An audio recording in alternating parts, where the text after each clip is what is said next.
Bora lá, gente, beleza? Vamos para mais um tema interessante nesse período de preparação nosso, tá bom? 2021, perspectivas e desafios para a ciência no Brasil.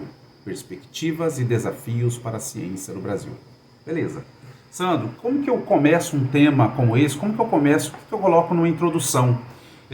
Gente, opção um, a Constituição de 1988. No que se refere ao fato do governo, como questão governamental, obrigação, né? O investimento em conhecimento científico. Tá, uma possibilidade interessante você abrir dessa maneira, e caso você opte por isso, na sequência você já coloca que o contexto brasileiro, ou ele é contrário àquilo que se tem, ou aquilo que é preconizado na Constituição, uma vez que os investimentos governamentais, ou o papel do governo no que se refere ao investimento científico, ele tem caído nos últimos anos, né? Beleza. Então, nessa questão do contexto, você mostra como a prática contradiz aquilo preceituado na Constituição. Fechou? Opção interessante para você colocar. Sendo segunda opção, boa. Gente, uma opção muito interessante, eu gosto dessa, é você montar no início do texto uma linha do tempo, mostrando como historicamente e progressivamente, né, ou histórica e progressivamente, a gente tem o homem saindo da idade das trevas, saindo de um período medieval, saindo de um período em que não prevalecia a razão e caminhando à luz da ciência e indo em direção ao progresso. Ou seja, aí você tem a validação e a valorização do conhecimento científico. Sandro, eu vou puxar ainda mais, vou ser mais inteligente ainda e vou tacar ali o período medieval e fazer esse corte na linha do tempo, chegando ao iluminismo. Fechou? Possibilidade interessante? Sim, mas não esqueça de, na sequência, mostrar como, contemporaneamente, há diversos desafios a serem enfrentados para que a ciência seja realmente encarada de uma maneira positiva num país como o Brasil. Opção 1, achei interessante, um aluno colocou, tema, portanto, torna-se cabível a discussão das perspectivas e desafios para a ciência no Brasil. Opa, pegou o tema, gente, e jogou como tese.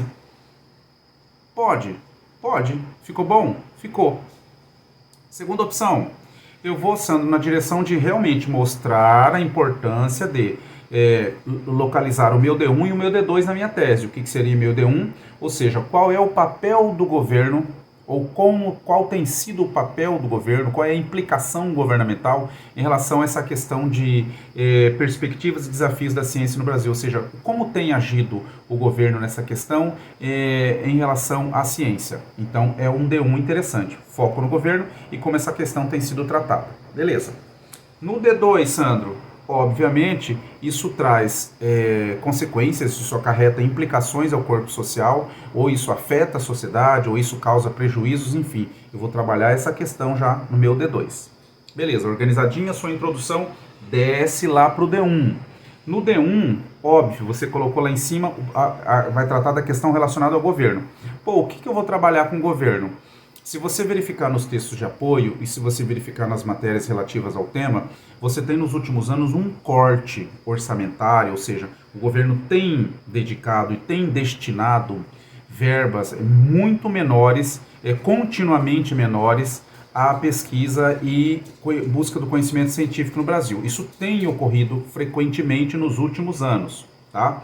Tá, e qual é a implicação disso, gente? Você tem um decréscimo da valorização em relação à ciência no Brasil. Puxa, isso é terrível se nós compararmos com o investimento que países como Estados Unidos e países da Europa, vamos colocar, países da Europa, enfim, têm trabalhado com essa questão de investimento em ciência. Tá. Então são dois opostos, são dois polos opostos em relação ao investimento científico. Especificamente, se a gente for observar Brasil e Estados Unidos em relação ao investimento governamental na busca do conhecimento científico, o investimento no saber. Tá, aí acrescenta mais um dado interessante. E se nós analisarmos isso do ponto de vista, ou sob a ótica da questão da pandemia, a gente nota muito, gente, como o investimento em conhecimento científico, ele traz um impacto muito grande nas ações ou na sociedade. Aí você fala, em que sentido? Ora, o momento que nós estamos vivendo, esse momento mostra e ele clarifica, ratifica muito bem isso, né?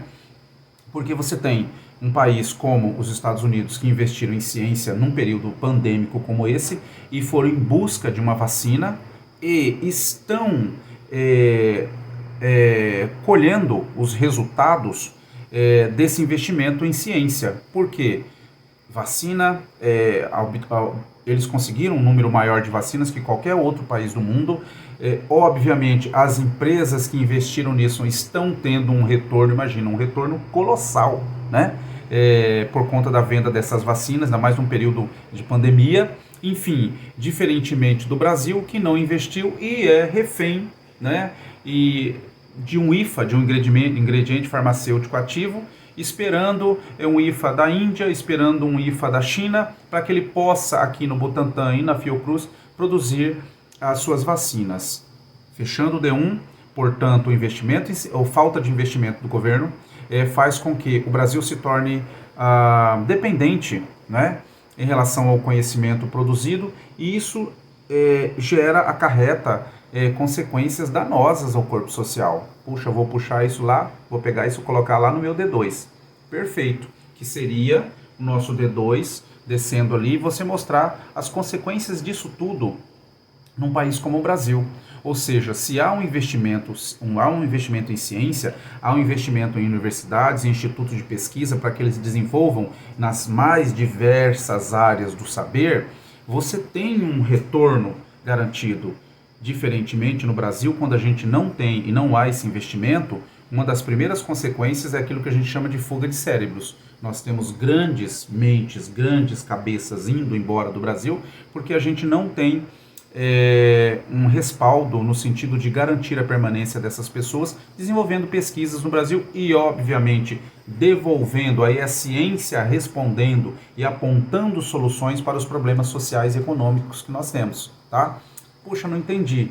Óbvio, se em diversas áreas você tem um investimento e você tem o desenvolvimento de pesquisa, óbvio que essas universidades, esses institutos de pesquisa vão responder e vão dar alternativas para soluções de problemas que você tem em um determinado país e automaticamente você tem geração de riqueza e geração de conhecimento / geração de riqueza. Fechou?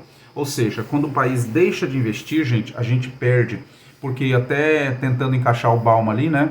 Quando a gente tem um país que uma sociedade imediatista, aí o Bauman critica essa questão, né? Uma sociedade imediatista, ela não curte, ela não aproveita os louros advindos do conhecimento científico, porque ciência não é imediato. O conhecimento científico e o retorno desse investimento todo, ele é a longo prazo. E numa sociedade imediatista e em desenvolvimento, como é o caso da brasileira, quando não há esse investimento maciço em conhecimento e busca do saber, a gente tem perdas, obviamente, em todos os aspectos ou em todos os segmentos sociais. Fechou? Tranquilo. Desce então, vamos lá para a nossa PI. Esse texto aí, gente, é uma PI, é uma proposta de intervenção. Ou seja, eu preciso responder quem vai fazer, o que vai fazer, como vai fazer, para que vai fazer, mais o detalhamento. Então a gente pega ali que agente que eu poderia trabalhar num caso como esse, perspectivas e desafios para a ciência no Brasil. Óbvio, eu vou focar no governo, tá? E no papel governamental no sentido de destinação de verbas, tá? Junto com o governo, quem mais que eu trabalho? O Ministério da Ciência e Tecnologia, porque é o ministério que trabalha com essas questões relativas a investimento e pesquisa no Brasil, tá? Sandro, mas eu quero ainda, eu acho que vai caber no meu texto em algum outro momento, eu trabalhar também com a parceria com o Ministério da Educação no sentido de fomentar a pesquisa já na base curricular, já na base escolar. Vou trabalhar com essa questão. E por fim, Sandro, eu tenho uma ideia, porque só colocar, gente, só você colocar que o governo deve investir em pesquisa, poxa, investir em pesquisa? Não.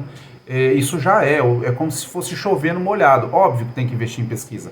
Porém, se você pensar na possibilidade de a parceria entre universidades e empresas privadas, no sentido de fomentar a pesquisa, o incremento financeiro das empresas privadas na universidade pública, visando principalmente a promoção da pesquisa, do saber, o incentivo, e a geração de conhecimento e, portanto, de resultados, isso seria bem interessante, tá? Muito bacana mesmo. Fechou? Então, gente, bora trabalhar mais esse tema ali, mais esse texto dissertativo, argumentativo, modelo Enem.